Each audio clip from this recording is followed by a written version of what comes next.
Yes, so it is you. Bwana asifiwe. Amen. Nashukuru Mungu ni kwa sababu amenikirimia neema ili kwamba nikaweze kusimama tena mbele ya kanisa. Niko mzima, nimeokoka. Yesu ni Bwana. Amen. Vision zangu nyingi ni za kibinafsi, zingine ni za apostle, hizo nitaziandika. Nitasema tu zile ambazo zinafaa kanisa siku ya leo. Kwa hivyo on Friday tulipokuwa tukifanya maombi na maombezi, nilitunukiwa kuingia katika ulimwengu wa roho. Na kile ambacho niliona masikio yangu imevutwa. Nikawa na masikio ndefu sana. Ilikuwa inakaa kama yani kama drum fulani, alafu ilikuwa ndefu, ikawa imeelekezwa mahali fulani ambapo pale kulikuwa na Harrison Ng'ang'a, alafu kulikuwa na Kariuki, kulikuwa na Lai, kulikuwa na Kimani Williams, alafu kulikuwa na mchungaji mmoja Nigeria. Sikuweza kumjua jina, lakini umbo lake naijua. So walikuwa wamekaa mahali pale na nikawa ninaona wanachambua unabii ambazo apostle amekuwa akizungumza kuhusu Harrison Ng'ang'a. Na walikuwa na hasira sana. Walikuwa naongea kwa uchungu, walikuwa naongea vibaya, lugha ya matusi na kejeli. So ikawa imenisumbua sana. Nilikuwa tu nasikia kabisa hizo sauti zao zikinifikia, huku wakiwa wanamdhihaki mtumishi wa Mungu, wanamtukana sana. Nikiwa nimekaa pale chini nikasikia ama niandikie apostle. Nikasema hapana, hii ni ya kuvunja moyo, tena ni ya kukatisha tamaa. So tulikuwa tukienda kupumzika hiyo siku Friday. Nikawa naambia dada yangu, leo nimepewa vision nyingine, lakini hii hata sio ya kusema, hii ni ya kuvunja moyo. Lakini huyo Harrison Ng'ang'a amekanyaga mahali pabaya. So mtumishi wa Mungu uniruhusu nisiseme, kwa sababu alikuwa anatumia lugha chafu tena mbaya ya kukuidhihaki pamoja na unabii ambazo umekuwa ukizitangaza katika madhabahu haya. So baada ya hiyo nikasikia sauti inasema ya kwamba, mtumishi wangu, jitie moyo, jitie nguvu, uwe hodari, ni kwa sababu nimekuongeza makali sana. Na habari zake sasa naziweka wazi kabisa, hata jificha tena. Nimemuweka wazi, dunia na mataifa yote yatajua, yatatambua ya kwamba yeye ni mtu wa aina gani. Alafu hiyo vision ikaisha. Hiyo ilikuwa on Friday. Leo asubuhi tulipokuwa Mrs. Apostle alipokuwa akiongoza sifa siku ya leo, tukawa tunamchezea Bwana. Nilipofika hapo hivyo kwa praise, kukawa na malaika fulani alikuwa amesimama hapo, nikana kwamba alinishika. Aliponishika kaniambia, kwani hauoni? Nilipoangalia nikaona nikana kwamba vitu kama nyuki zilikuwa zinashuka kwa praise team. Zilikuwa zinakuja nikana kwamba zinataka kushambulia dada wawili hapo hivyo. So huyu malaika ananiambia hakuwa anaongeza neno lingine, ananiambia tu nikataka kupita. Lakini vile nilitaka kupita, akasimama hivi mbele zangu, akanionyesha hivi mkono. So katika hiyo hali nikawa ninashughulikia hizo nyuki. So nikiwa ninazishughulikia, nikaona ilikuwa tena ni Harrison Ng'ang'a, haikukuwa ni nyuki. Na huyo Harrison Ng'ang'a alikuwa na ulimi ambayo ilikuwa na kitu kama branches. So nikana kwamba alikuwa anataka kudunga hawa dada wawili hapa kwa praise team. alikuwa anataka kuwadunga. So kile ambacho nilifanya, nilishika hiyo ulimi. Nilipoishika ule ulimi nikifikiria ni nyepesi tu kama nyama ya ulimi, ilikuwa ni ngumu kama chuma. So nikaishika, nikaivunja vunja. Nilipoivunja vunja, nikamwona Harrison ameanguka chini kwa kishindo kikuu. Akalia kwa sauti, akaniambia, hata wewe umeungana na baba yako ili kwamba mniangamize. Akasema, bado sijamalizana nanyi, naenda kujipanga, nitarudi. Hiyo vision ikaishia hivyo.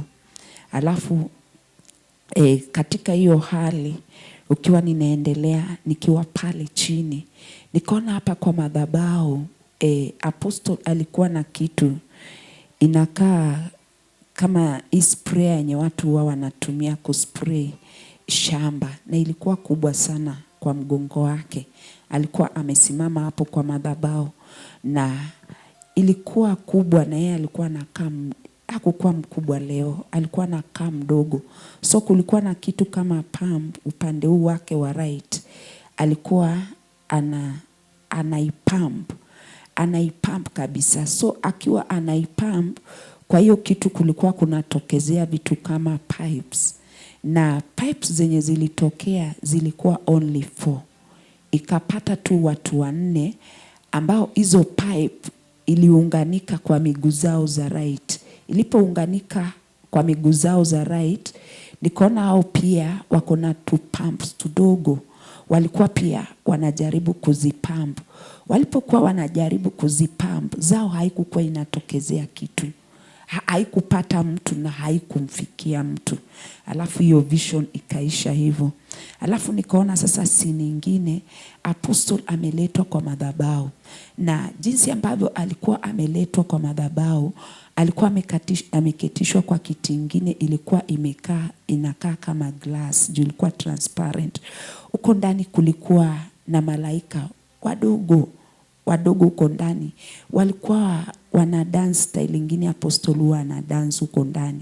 Alafu walikuwa na mantles za purple, alafu na blue nyingine sio sky blue. Walikuwa uko ndani wanazipeperusha. So the more walikuwa nazipeperusha huko ndani, nilikuwa naona hiyo kitu inapanda juu, inainua Apostle juu. So ilipokuwa ikimuinua juu, akafika juu kabisa.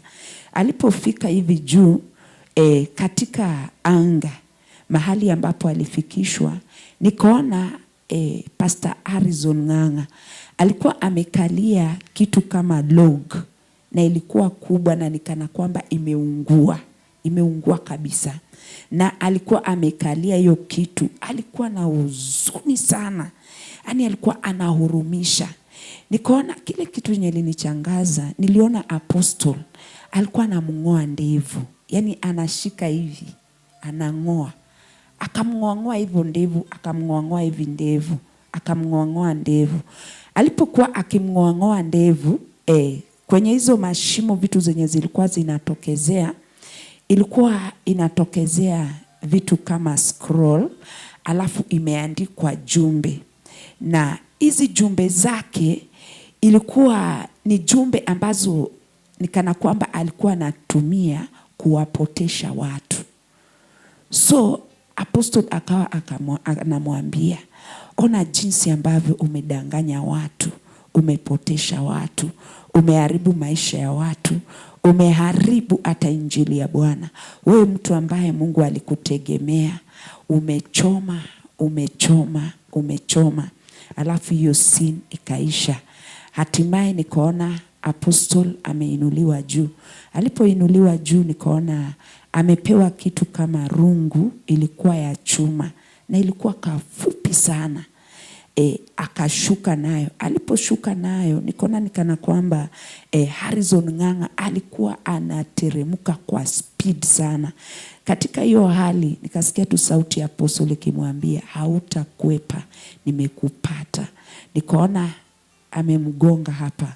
Alipomgonga hapa hivi, hiyo mkono yake ikakuwa nikana kwamba iko loose kabisa. So vitu zenye alikuwa ameshika kwa mkono ilikuwa inakaa kama vitabu, haikuwa Biblia. Nikaona zinaanguka chini, zilipokuwa zinaanguka chini kukatokea na kitu kama upepo, ikazipeperusha, ikaisha. Alafu nikaona vitu kama watu walikuwa nakaa na sura mbaya mbaya, walikuwa na hasira, wakakuja wakamshika, nikana kwamba walikuwa na mng'ang'ania. Nikaona wengine wameenda na sehemu moja ya mguu yake, mwingine akachukua hizi vidole za mguu, wakagawana sehemu ya mwili wake, alafu wakatoka mbio wakaenda. Hiyo si nikaisha hivyo. Alafu siku ya leo nikaona tena Apostle akawa ameinuliwa juu, na alipokuwa ameinuliwa juu nikaona anashuka, na aliposhuka alishuka na mtu ambaye alikuwa anakaa kama daktari. Alikuwa amevalia mavazi zenye madaktari huwa wanaenda nazo kwa theater, ilikuwa ni green. Huyo daktari alikuwa mkubwa, alikuwa anapendeza, alafu alikuwa amebeba hizi visu za theater, zilikuwa kwa tray kubwa kabisa. So akakuwa anaita Apostle, my son, hawa wote leo kazi ni kubwa sana na ni lazima tufanye. Akamuuliza, je, umewahi fanya hii kazi akamuuliza, je, umewahi kuwa surgeon? Nikasikia Apostle anasema hapana. Akamwambia, nataka nikuingize kwa kazi kwa haraka sana, ili kwamba tukaweze kufanya hii kazi kwa uwepesi sana. Nikaona mavazi yamerushwa pap. Yaliporushwa nikaona ule mtu amemvalisha Apostle, akamvalisha gloves. Nikaona amechukua nusu ya visu kwa ile tray akamkabidhi. Alipomkabidhi nikasikia sauti ikisema nurses.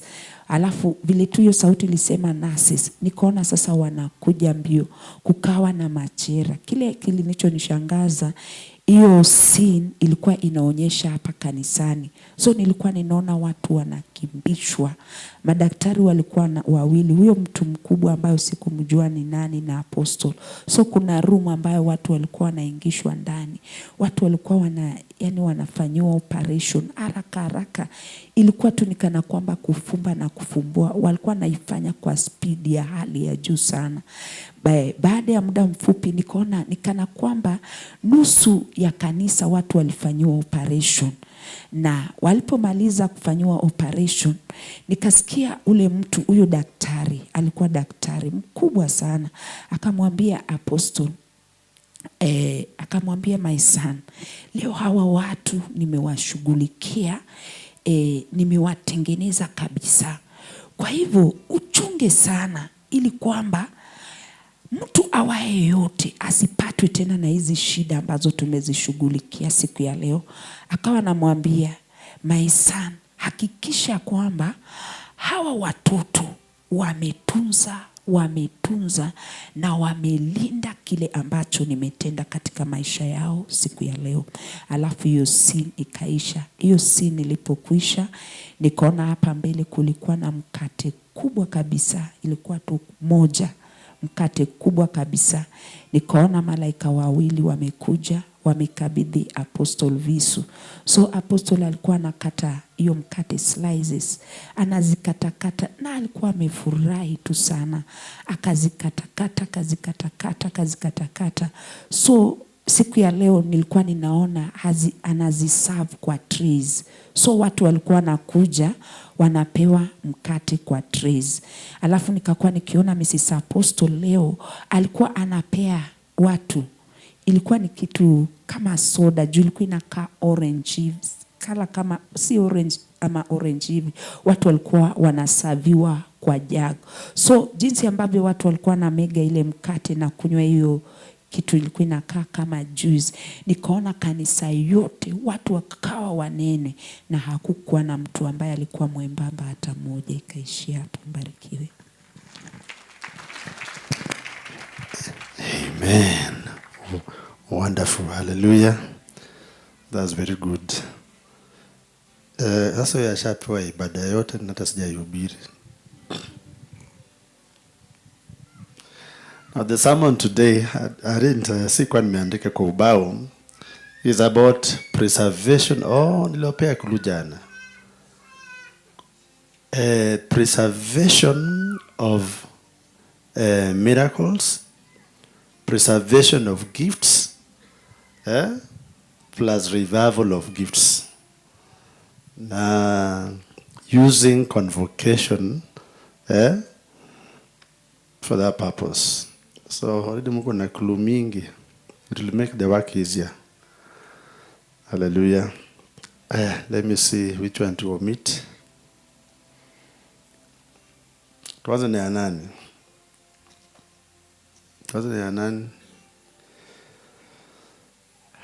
So kuna kipawa Mungu alinipatia 2010. I think ni 2010. 2010 ama 2013. Watu ambao wananiongeleanga huwa siwezi utajua nimejua umeniongea. So masikio, my ears were pulled like this, kavutwa nikasikia mahali naongelewa. Ile ilikuwa ya Pastor Baraza. That was 2013 or 14.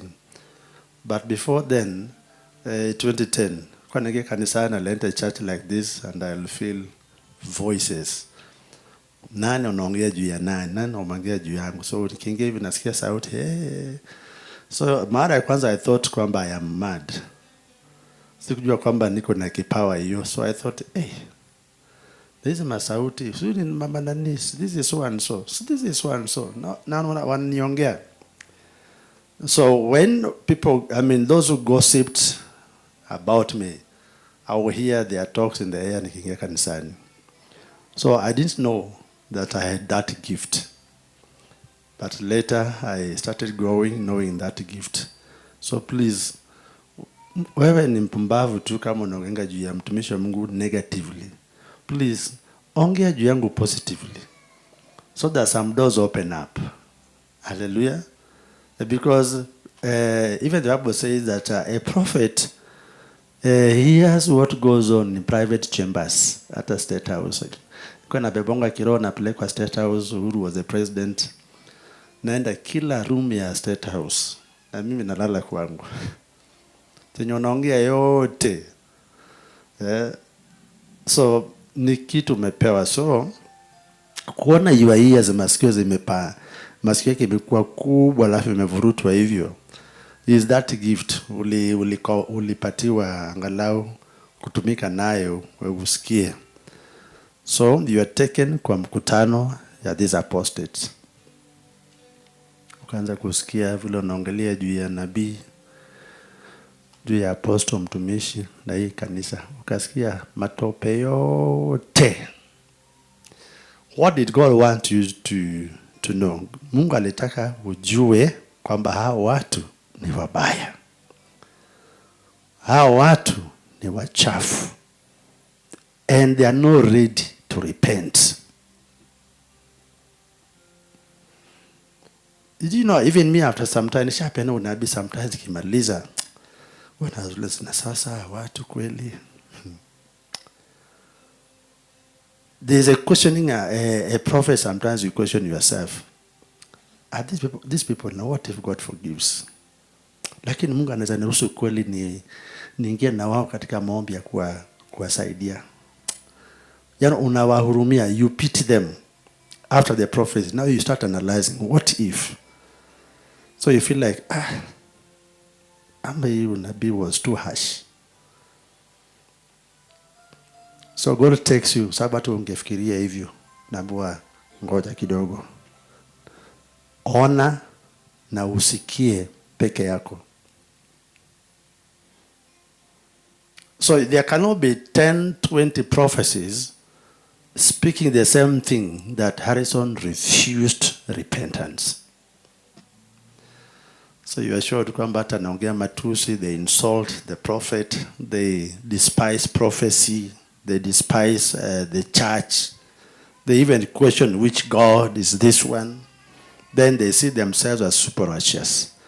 So you are assured, uko naonyeshwa, ndio usionekana kwamba Mungu anawaonea.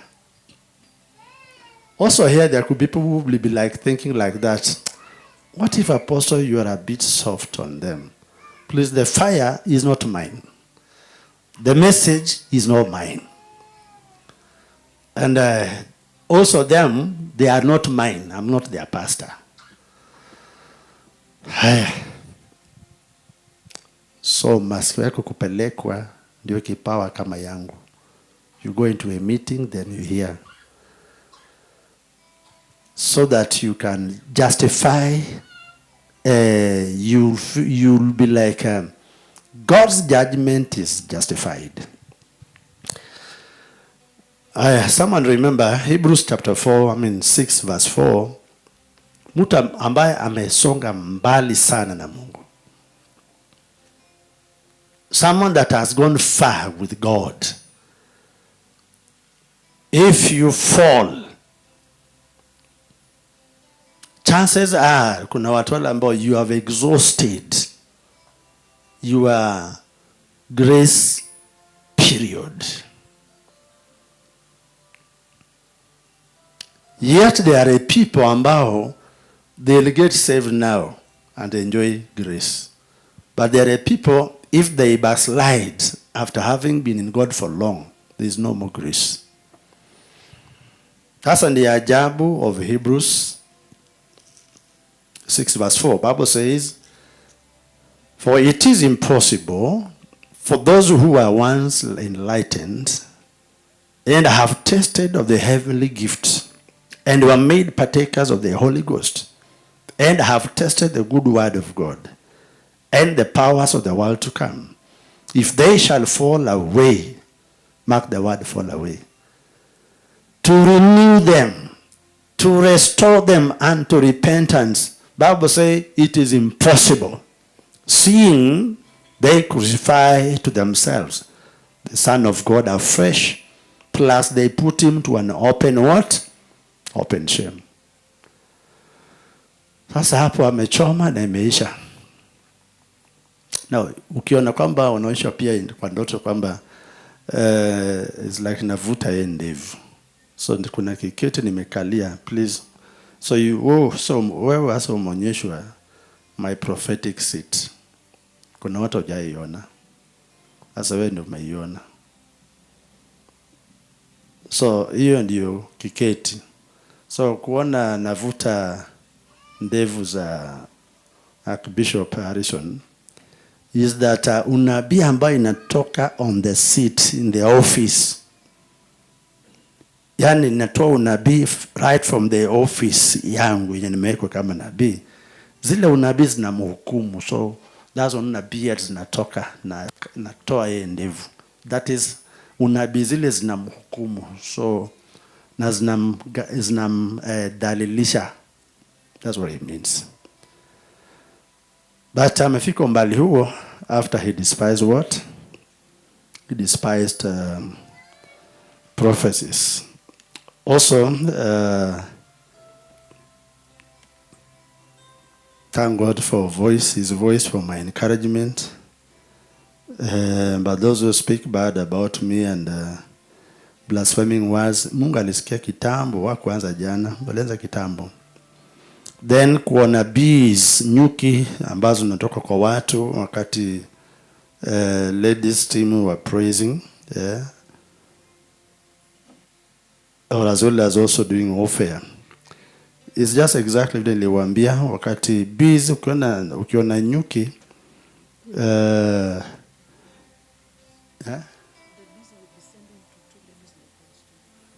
yeah, bees.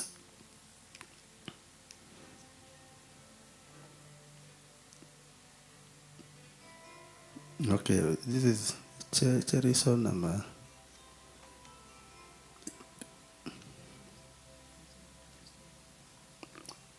Okay.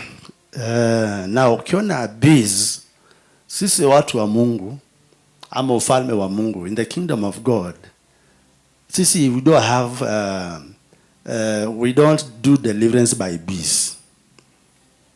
Bees, nyuki is associated with demons and devils. Unatumiwa nyuki kuharibu mkutano, nyuki kushambulia, bees are sent. So bees are demons, spirits. So it's like seeing that Harrison is like behind bees that target certain worship team members. Please, that tells you he's been cursing. Yani amejaribu kulani madhabahu sana. Maombi ambazo naomba kinyume. You see, curse can be like a prayer. Praying, kubadilisha manguo nje, and they are very good in that. You turn, kuna manguo nabadilisha inside out, juu unashika magoti wapi, juu unashika nyama ya mguu ya nyuma wapi. They are very good in such. So, the praise, warfare ya hapa, like the prayers we've been praying, Mungu anasaidia, such beasts are destroyed. Then also, one apostle with the knapsack on his back, praying, and the spraying, may spray is like target some people, na inawapata. Then there are those ones who also do some spraying and ipati mtu. It means mahubiri hapa kuna watu inawalenga na inawapata na inawafanya nini? Inawakomboa. So message from here goes direct and finds them that it should deliver. Now, why is that in the Bible? Isaiah 55, and I'm finishing. Isaiah 55 and verses number from verse number 8, and maybe we pick from verse number 11, but from verse number 8 is where it starts. So verse 11 says, "So shall my word be that goeth forth out of my mouth, it shall not return unto me void, but it shall accomplish that which I please, and it shall prosper in that thing whereto I send it." Hivyo ndivyo basi neno langu litakavyotimiza kwamba haitaenenda. Hivyo basi neno litakalotoka kinywani mwangu wa mdomoni mwake Bwana alitamrudia yeye bure, pasipo kutekeleza kila ambacho Bwana alikusudia. Badala yake itafanikiwa katika jambo lile ambalo neno lile lilitumwa. Hallelujah. So in this case, unaniona have a knapsack, nimebeba spray. So ninapiga, hiyo ni mahubiri deliverance, hiyo ni mahubiri unanyunyiza, hizo ni mahubiri ministration. Na kuna watu inawapata wale waliolengwa na neno. Hallelujah. But then you are sure kuna wale ambao pia they have a knapsack, lakini hawa wanapiga lakini haipati mtu. So that means kuna watu ambao maneno yao, mahubiri yao haijakusudiwa kumpata yeyote. Then also so mine had 4 pipes connected to 4 people. Pia maana ya pili is that I look small in the physical, but I am like now mwonyeshwa, I am connected, my pipe, ile pipe yangu. So we are 4 plus 1. That means kuna watu wengine 4 that reinforces this my ministry, so that it's not just me. So that sometimes kuna neema ya nabii fulani, hudumu unaenda katika mrengo wa manabii ama mafuta fulani. So that's what we are told. Alafu kuonyeshwa small angels katika kiketi kile cha apostle anakalia. There are small angels, okay. Anyway, although this one, let me just say,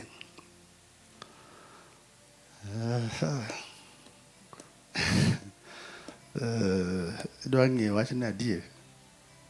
Unataka kujua hiyo kweli? So there are small angels, malaika wale ambao Mungu anawatumia kunisaidia. So sometimes they massage my feet. Kusimama hapa ni ngumu, and this place imejanga na moto sana. So kuna wale ambao mwaonyeshwa, though mara mingi we don't share that one, but because ameshasema ndani ya kiketi kile kuna malaika wale ambao wako ndani ya small angels that are in that seat. So That's the mean in that office. So wale malaika ni malaika ambao wananisaidia. So ordinarily there are things I can't do. Ordinarily there are deliverances I can't do. Like nimeshika mtu nimemponya, mtu ameponywa, I touch somebody, I deliver someone, or my hand just do like that. Please, huwa kuna nguvu nyuma yake. So mimi ni wakusaidiwa. So I'm just a vessel that is helped. So bila kama ni mimi peke yangu siwezi. Bila wewe Yesu mimi siwezi. Bila wewe Yesu mimi. Now that's the truth. Nabii wa kusaidiwa. Hallelujah. So at least nimewaambia leo mimi ni nabii wa kusaidiwa na Mungu. So that's when I decrease and the Lord does what?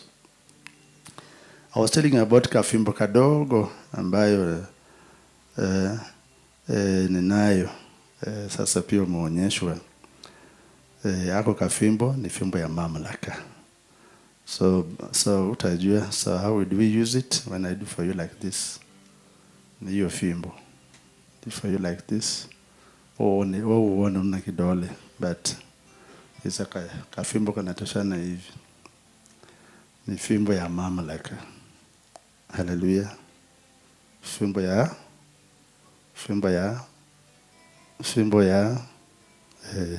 ya mamlaka. Hamujaisha. Nyasaye konyi. Enda ufanye job. Mahali kule uliwacha watu ukashangaa wanatusi apostle. Order.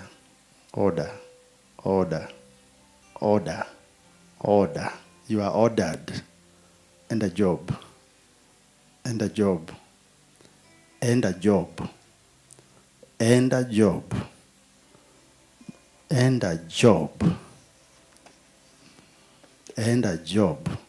Mtu anatusi baba yako na unawachana na hao.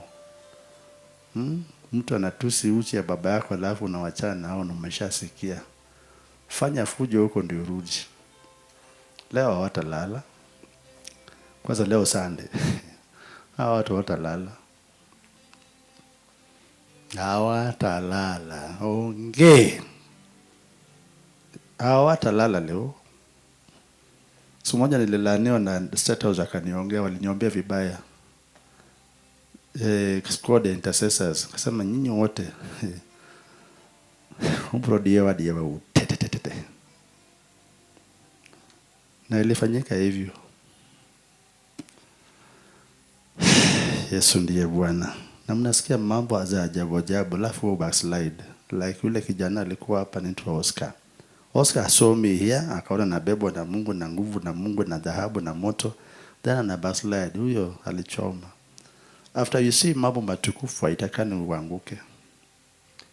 So even nyinyi pia umesikia mambo ambazo sije ukasikia. Kile umeyasikia zinakufanyikanga hukumu ukienenda kinyume. God have mercy on you.